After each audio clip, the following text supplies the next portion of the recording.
Now it's recording. Okay. So we're going to go over it is 6, 7, and 8 standards. I'm looking down at my notes, so I'm not ignoring you. Yeah, that's fine. So standard 6 was about your assessments. Standard 7 was planning for instruction, and standard 8 was instructional strategies. Okay. So I finished watching your video. I've gone through your lesson plan. If you go to your Google Doc, Hmm. um, for your lesson plan, you will see that I have notes on the side. Okay, do you I'm want still, me to go to that now? no, you don't have to go to it Okay. now. Okay. Um, After this, I will go back through your reflection and stuff like this, and I will give some feedback there. Okay. Um, so just letting you know that my notes will be split between the platform and the Google Drive doc.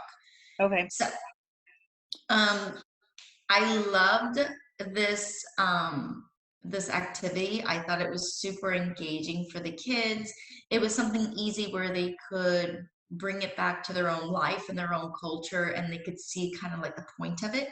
Hmm. Sometimes we do projects where we have great intentions, but the students don't really see what the point is, especially if it's a cultural project. Hmm. And I think just the timing of the Chinese lanterns, even though I'm against Chinese lanterns,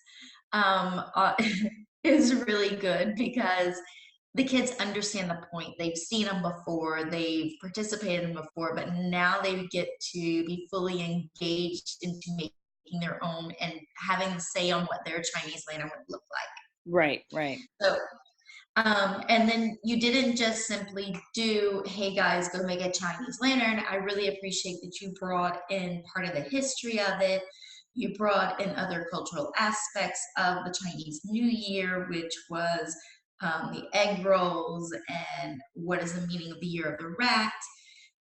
This is a great way that you introduced one of their vocabulary words, which is tricky. Hmm. Um, Uh-oh. and I think you did a really good job. However, what I would like to have seen is for your wait time to be longer, for them to answer the word tricky. Let them try to figure it out themselves. Because you started really good. You're like, okay, well, what do you think the word tricky means? And then after one or two attempts, you went ahead and gave them the answer. Because they were engaged, I would have given your wait time a little bit longer to get them to really start thinking about it and going through it. But I do like how you provided the opportunity for them to try to figure it out first. And I think that was really good. I think Um, um I was a bit nervous about time because we had to do those reflections, those video reflections on that same day, and I was like, oh my gosh, I have to how am I gonna do my video for school and their video reflections and have a proper lesson start to finish all in that amount of time. So I was a bit feeling like this, but that's okay. That's okay. no, I totally understand. I have those classes as well, especially as a science teacher. Hmm. Sometimes the labs just can't be split between 2 days. It's Yeah, just not possible. yeah. Um, is this something you could have split between 2 days with the Chinese lantern? Like let them paint today and then the next day come back with the craft paper and do No, that? Or is that no, because we just found out, surprise, surprise, that I'm not going to see them next Friday. So okay? I don't even get class with them this coming week. So it was kind of a one shot deal. Um, Gotcha.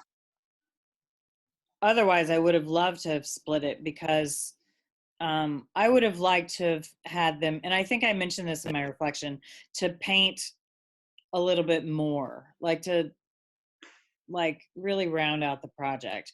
Instead, it just kind of felt a bit slapped together compared to the other projects that I do with them.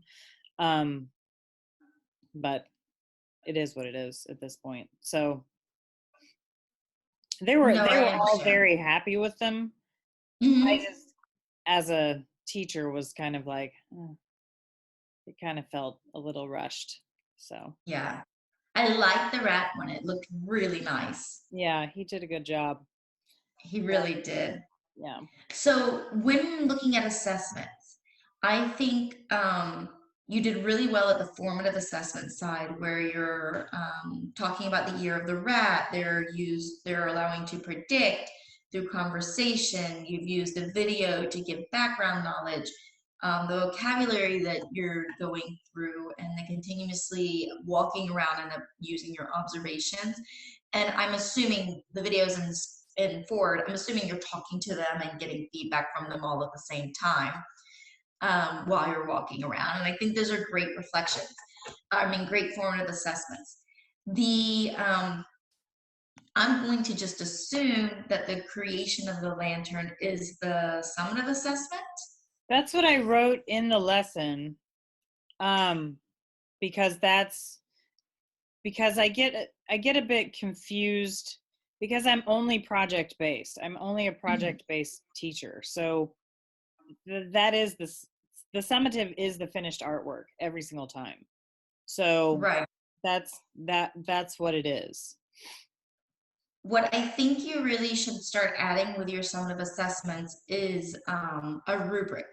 Mm-hmm. There really needs to be some guide saying like how well, I know art is an individual process and everything, but you can say how well did the student master the goals that were set. So it looked like the Chinese lantern, the proper colors were used, for example. There were other elements added to it to make it more textural based instead of just watercolor paint. Right. A rubric is really, really essential when given a summative assessment, even though you're a project-based teacher and you're not basically a grades-based teacher, which is okay. But a rubric is really essential to let the student themselves know how well they progressed on mastering the skills that you're wanting them to master and following the guidelines. It's also giving you a basis on, if you had a parent-teacher meeting, on where the students are on their progression on the grade level skills and stuff like this. And the self-reflection could have been a great time too.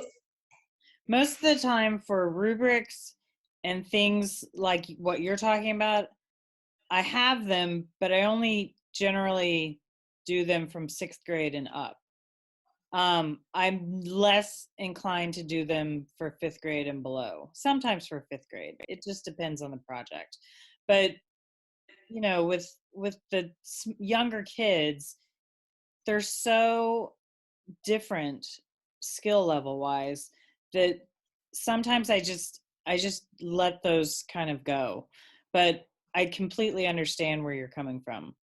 And I do have quite a few of them. And I usually, what I do is I'll sit with the student, especially the older ones, is I'll sit with them with the rubric, and we both grade together.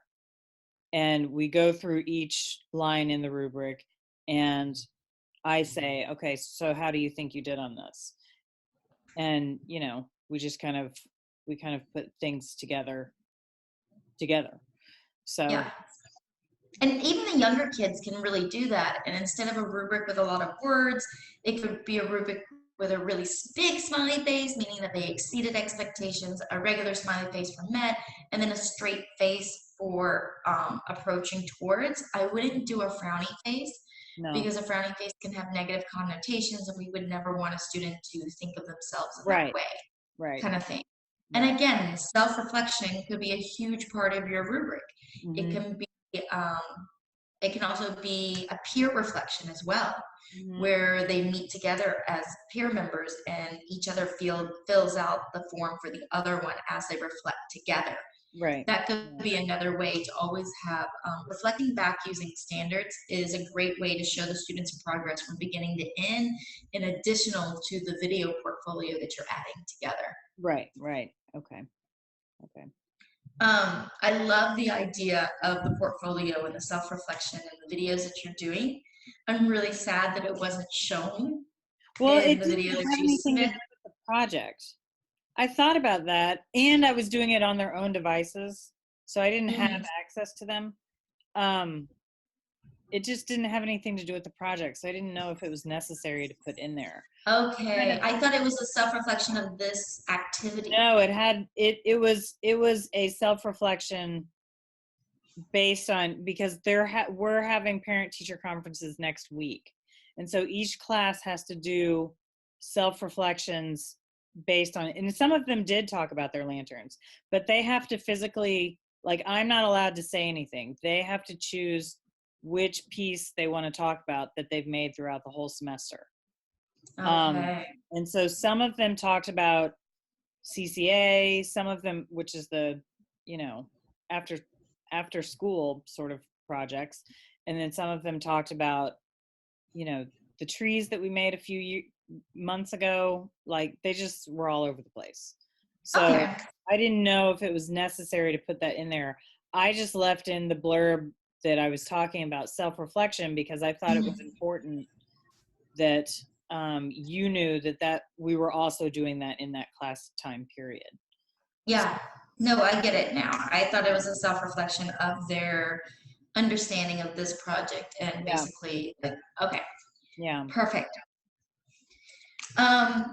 Another thing I really liked is the fact that you, before moving from the carpet to the actual activity, you set up the expectations and you also asked if there was any questions before you did the final move. Again, wait time just a little bit longer because you waited for like a second or two and then jumped in, but then the student did have a question. So if you had given a longer wait time, about 4 or 5 seconds, the student would have been able to process your question that you asked if they had any questions. Because remember, again, these are ELL learners. And so sometimes it comes in, but it takes a little bit to come back out because of the whole process thing. Right. But again, I understand your time constraint, your nervousness, so I get that there. One other, let's see. Oh, you made a comment to the little girl that was helping the two boys when they came back in. She explained, and then you said, explain a little better. I think using the words, okay, explain with a little bit more detail. Or what exactly did we talk about? We don't want them to think that they didn't do a good job explaining. She took the initiative to be the leader, which is obviously great and helpful. Right. And then possibly having some example lanterns from previous years. Obviously, you don't have that luxury of previous years, Right. but previous classes or ones that you made where you went really, really extreme with it, obviously knowing that that would be way above their ability, but that could give them something to reach for instead of something very simplified. They could go, oh my gosh, I could make it look like this, and really attempt to go a lot farther than what they originally were thinking. Yeah. But that's really, I think you did a great job. I love the engagement of the students. I love how it's relevant to their life and everything. I think just adding the rubric and things like this could have really tied the picture together, making it a true summative assessment, even if it's not a grade based. Right.